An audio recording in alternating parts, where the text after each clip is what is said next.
Hello everyone. Munshi Premchand ji की कहानी सुना रही हूँ। स्त्री और पुरुष। तो आइए कहानी शुरू करते हैं। स्त्री और पुरुष। विपिन बाबू के लिए स्त्री ही संसार की सुंदर वस्तु थी।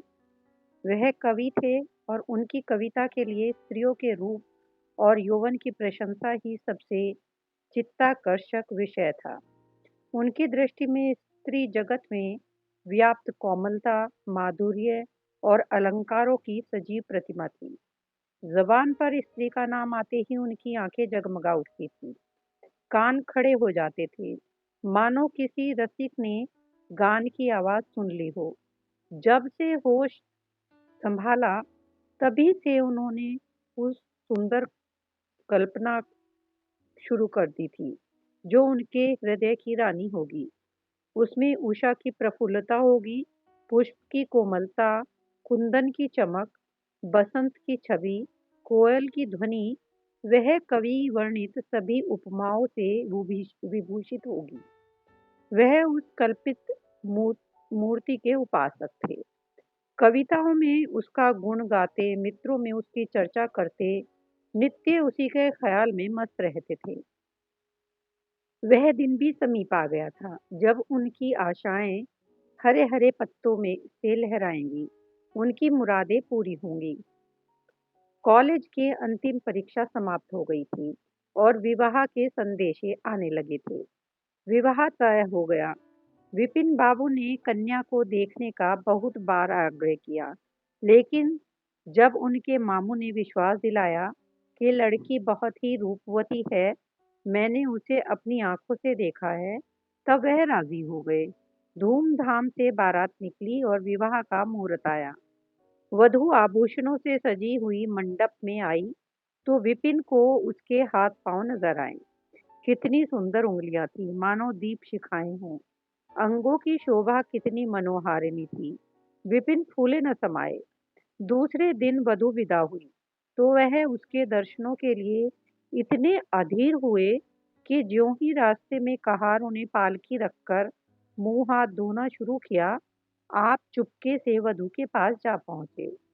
वह घूंघट हटाए, पालकी से सर निकाले बाहर झांक रही थी।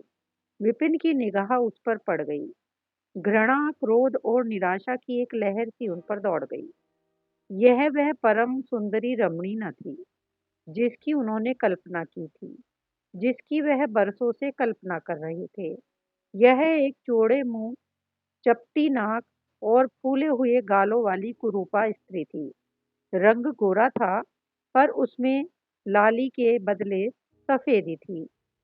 और फिर रंग कैसा ही सुंदर हो, रूप की कमी नहीं पूरी कर सकता। विपिन का सारा उत्साह ठंडा पड़ गया। हाँ, मेरे ही गले पड़ना था। क्या इसके लिए समस्त संसार में और कोई न मिलता था? उन्हें अपने मामों पर क्रोध आया, जिन्होंने वधू की तारीफों के पुल बांध दिए थे। अगर इस वक्त वह मिल जाते तो विपिन उनकी ऐसी खबर लेता कि वह भी याद करते। जब कहारों ने फिर पालकियां उठाई तो विपिन मन में सोचने लगा, इस स्त्री के साथ कैसे मैं बोलूंगा, कैसे इसके साथ जीवन काटूंगा। इसकी ओर तो ताकने ही की से घृणा होती है। ऐसी कुरूपा स्त्री भी संसार में है, इसका मुझे अब तक पता न था। क्या मुंह ईश्वर ने बनाया है, क्या आंखें हैं। मैं और सारे ऐबों की ओर से आंखें बंद कर लेता, लेकिन वह चौड़ा सा मुंह। भगवान, क्या तुम्हें मुझी पर यह वज्रपात करना था? विपिन को अपना जीवन नरक सा जान पड़ता था। वह अपने मामू से लड़ा, ससुर को लंबा कर्रा लिखकर फटकारा, माँ बाप से हुज्जत की, और जब इससे शांति न हुई तो कहीं भाग जाने की बात सोचने लगा। आशा पर उसे दया अवश्य आती थी। वह अपने को समझाता कि इसमें इस बेचारी का क्या दोष है। उसने जबरदस्ती तो मुझसे विवाह किया नहीं। लेकिन यह दया और यह विचार उस घृणा को न जीत सकता था जो आशा को देखते ही उसके रोम रोम में व्याप्त हो जाता थी। आशा अपने अच्छे से अच्छे कपड़े पहनती, तरह तरह के बाल संवारती, घंटों आईने के सामने खड़ी होकर अपना श्रृंगार करती। लेकिन विपिन को यह शुतुर मगज़ा सा मालूम होता। वह दिल से चाहती थी कि उन्हें प्रसन्न करूं, उनकी सेवा के लिए अवसर खोजा करती थी, लेकिन विपिन उससे भागा भागा फिरता। अगर कभी भेंट हो जाती तो कुछ ऐसी जली कटी बातें करने लगता कि आशा रोती हुई वहां से चली जाती। सबसे बुरी बात यह थी कि उसका चरित्र भ्रष्ट होने लगा। वह यह भूल जाने की चेष्टा करने लगा कि मेरा विवाह हो गया है। कई कई दिनों तक आशा को उसके दर्शन भी न होते। वह उसके कह कहे की आवाज बाहर से आती हुई सुनती, झरोखे से देखती कि वह दोस्तों के गले में हाथ डाले सैर करने जा रहे हैं, और तड़प कर रह जाती। एक दिन खाना खाते समय उसने कहा, अब तो आपके दर्शन ही नहीं होते, क्या मेरे कारण घर छोड़ दीजिएगा क्या? विपिन ने मुंह फेर कर कहा, घर ही पर तो रहता हूँ। आजकल जरा नौकरी की तलाश है, इसलिए दौड़ धूप ज्यादा करनी पड़ती है। आशा, किसी डॉक्टर से मेरी सूरत क्यों नहीं बनवा देते? सुनती हूँ आजकल सूरत बनाने वाले डॉक्टर पैदा हुए हैं। विपिन, क्यों नाहक चिढ़ाती हो? यहाँ तुम्हें किसने बुलाया था? आशा, आखिर इस मर्ज की दवा कौन करेगा? विपिन, इस मर्ज की दवा नहीं है। जो काम ईश्वर से न बनते बना, उसे आदमी क्या बना सकता है? आशा, यह तो तुम ही सोचो कि ईश्वर की भूल के लिए मुझे दंड दे रहे हो। संसार में कौन ऐसा आदमी है जिसे अच्छी सूरत बुरी लगती हो, लेकिन तुमने किसी मर्द को केवल रूपहीन होने के कारण कुंवारा रहते देखा है? रूपहीन लड़कियां भी तो माँ बाप के घर नहीं बैठी रहती। किसी न किसी तरह उनका निर्वाह हो ही जाता है। उसका पति उन पर प्राणदंड देता हो, लेकिन दूध की मक्खी नहीं समझता। विपिन ने झुंझलाकर कहा, क्यों नाहक सिर खाती हो? मैं तुमसे बहस तो नहीं कर रहा हूँ। दिल पर जब्र नहीं किया जा सकता, और न दलीलों का उस पर कोई असर पड़ सकता है। मैं तुम्हें कुछ कहता तो नहीं हूँ, फिर तुम क्यों मुझसे हुज्जत करती हो? आशा यह झिड़की सुनकर चली गई। उसे मालूम हो गया कि इन्होंने मेरी ओर से सदा के लिए हृदय कठोर कर लिया है। विपिन तो रोज सैर सपाटे करते, कभी कभी रात गायब रहते। इधर आशा चिंता और निराशे से घुलते घुलते बीमार पड़ गई। लेकिन विपिन भूल कर भी उसे देखने न आता। सेवा करना तो दूर रहा, इतना ही नहीं, वह दिल में मनाता था कि वह मर जाती तो गला छूटता। अब की खूब देखभाल कर अपनी पसंद का विवाह करता। अब वह और भी खुल खेला। पहले आशा से कुछ दबता था, कम से कम उसे यह धड़का लगा रहता था कि कोई मेरी चाल डाल पर निगाह रखने वाला भी है। अब वह धड़का भी छूट गया। कुवासनाओं में ऐसा लिप्त हो गया कि मर्दाने कमरे में ही जमघटे होने लगे। लेकिन विषय भोग में धन का ही सर्वनाश नहीं होता, इससे कहीं अधिक बुद्धि और बल का सर्वनाश होता है। विपिन का चेहरा पीला पड़ने लगा, देह भी क्षीण होने लगी, पसलियों की हड्डियां निकल आई, आंखों के इर्द गिर्द गड्ढे पड़ गए। अब वह पहले से कहीं ज्यादा शौक करता, नित्य तेल लगाता, बाल बनवाता, कपड़े बदलता, किंतु मुख पर कांति न थी। रंग रोगन से क्या हो सकता? एक दिन आशा बरामदे में चारपाई पर लेटी हुई थी। इधर हफ्तों से उसने विपिन को न देखा था। उन्हें देखने की इच्छा हुई, उसे भय था कि वह न आएंगे, फिर भी वह मन को न रोक सकी। विपिन को बुला भेजा। विपिन को भी उस पर कुछ दया आ गई। आकर सामने खड़े हो गए। आशा ने उनके मुंह की ओर देखा तो चौंक पड़ी।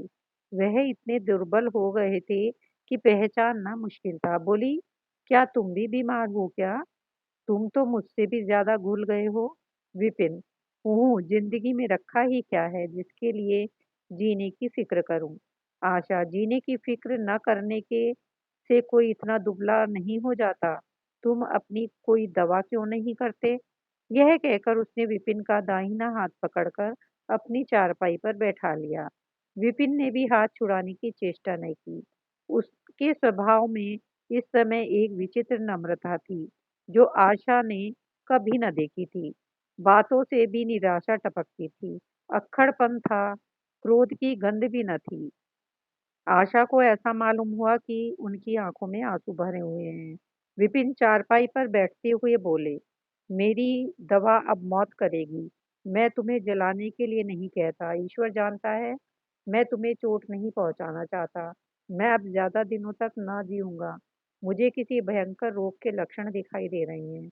डॉक्टरों ने भी यही कहा है। मुझे इसका खेद है कि मेरे हाथों तुम्हें कष्ट पहुँचा, पर क्षमा करना। कभी-कभी बैठे-बैठे मेरा दिल डूब जाता है, मूर्छा सी आ जाती है। यह कहते-कहते एकाएक वह काँप उठे। सारी देह में सनसनी सी दौड़ गई। मूर्छित होकर चारपाई पर गिर पड़े और हाथ-पैर पटकने लगे। मुँह से फिचकुर निकलने लगा। सारा देह पसीने से तर हो गया। आशा का सारा रोग हवा हो गया। वह महीनों से बिस्तर न छोड़ सकी थी, पर इस समय उसके शिथिल अंगों में विचित्र स्फूर्ति दौड़ गई। उसने तेजी से उठकर विपिन की ओर को अच्छी तरह लेटा दिया और मुख पर पानी के छींटे देने लगी। मेहरी भी दौड़ी आई और पंखा जलने लगी। बाहर खड़ी हुई मित्रों ने दौड़कर डॉक्टर को बुलाया। बहुत यत्न करने पर भी विपिन ने आंखें न खोली। संध्या होते-होते उसका मुंह टेढ़ा हो गया और बायां अंग शून्य पड़ गया। हिलना तो दूर रहा, मुंह से बात निकालना भी मुश्किल हो गया। यह मूर्छा न थी, फालिज था। फालिज के भयंकर रोग में रोगी की सेवा करना आसान काम नहीं। उस पर आशा महीनों से बीमार थी, लेकिन इस रोग के सामने वह अपना रोग भूल गई। 15 दिनों तक विपिन की हालत बहुत नाजुक रही। आशा दिन के दिन और रात की रात उसके पास बैठी रहती। उसके लिए पथ्य बनाना, उसको गोद में संभाल कर दवा पिलाना, उसके जरा-जरा से इशारे को समझना, उसी जैसी धैर्यशील स्त्री का काम था। अपना सिर दर्द से फटा करता, ज्वर से देह तपा करती, पर इसकी उसे ज़रा भी परवाह न थी। 15 दिनों के बाद विपिन की हालत कुछ सँभली। उसका दाना पैर तो लूंज पड़ गया था, पर तोतली भाषा में कुछ बोलने लगे थे। सबसे बुरी गत उनके सुंदर मुख की हुई थी। वह इतना टेढ़ा हो गया था कि जैसे कोई रबर के खिलौने को खींचकर बढ़ा दे। बैटरी की मदद से जरा देर के लिए बैठे या खड़े हो जाते थे, लेकिन चलने-फिरने की ताकत न थी। एक दिन लेटे-लेटे उन्हें जाने क्या ख़्याल आया, आईना उठाकर अपना मुँह देखने लगे। ऐसा कुरूप आदमी उन्होंने कभी न देखा था। आहिस्ता से बोले, "आशा, ईश्वर ने मुझे गरूर की सज़ा दी है। वास्तव में यह उसी बुराई का बदला है जो मैंने तुम्हारे साथ की। अब तुम अगर मेरा मुँह देखकर घृणा से मुँह फेर लो, तो मुझे तुमसे ज़रा भी शिकायत न होगी। मैं चाहता हूँ कि तुम मुझसे उस दुर्व्यवहार का बदला लो, जो मैंने तुम्हारे साथ किए हैं।" आशा ने पति की ओर कोमल भाव से देखकर कहा, "मैं तो आपको अब भी उसी निगाह से देखती हूँ। मुझे तो आप में कोई अंतर नहीं दिखाई देता।" विपिन, वह बंदर का सा मुँह हो गया है, तुम कहती हो कोई अंतर ही नहीं। मैं तो अब कभी बाहर ना निकलूंगा। ईश्वर ने मुझे सचमुच दंड दिया। बहुत यत्न किए गए, पर विपिन का मुंह सीधा न हुआ। मुख का बायां भाग इतना टेढ़ा हो गया कि चेहरा देखकर डर मालूम होता था। हाँ, पैरों में इतनी शक्ति आ गई थी कि वह चलने फिरने लगी। आशा ने पति की बीमारी में देवी की मनौती की थी। आज उसी पूजा का उत्सव था।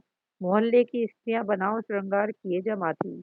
गाना बजाना हो रहा था। एक सहेली ने पूछा, "क्यों आशा, अब तो तुम्हें उनका मुँह ज़रा भी अच्छा न लगता होगा?" आशा ने गंभीर होकर कहा, "मुझे तो पहले से कहीं अच्छा मालूम होता है। चलो, बातें बनाती हो। नहीं बहन, सच कहती हूँ। रूप के बदले मुझे उनकी आत्मा मिल गई, जो रूप से कहीं बढ़कर है।"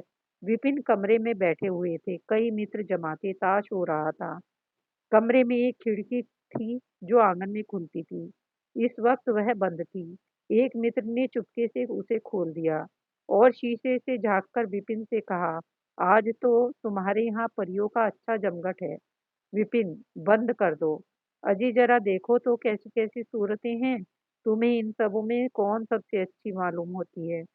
विपिन ने उड़ती हुई नजर से देख कहा, "मुझे तो वही सबसे अच्छी मालूम होती है जो थाल में फूल रख रही है। वहाँ रे आपकी निगाह, क्या सूरत के साथ तुम्हारी निगाह भी बिगड़ गई?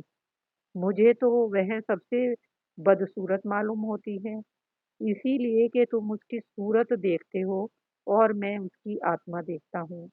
"अच्छा, यही मिसेज़ विपिन हैं?" "जी हाँ, यह वही देवी हैं।"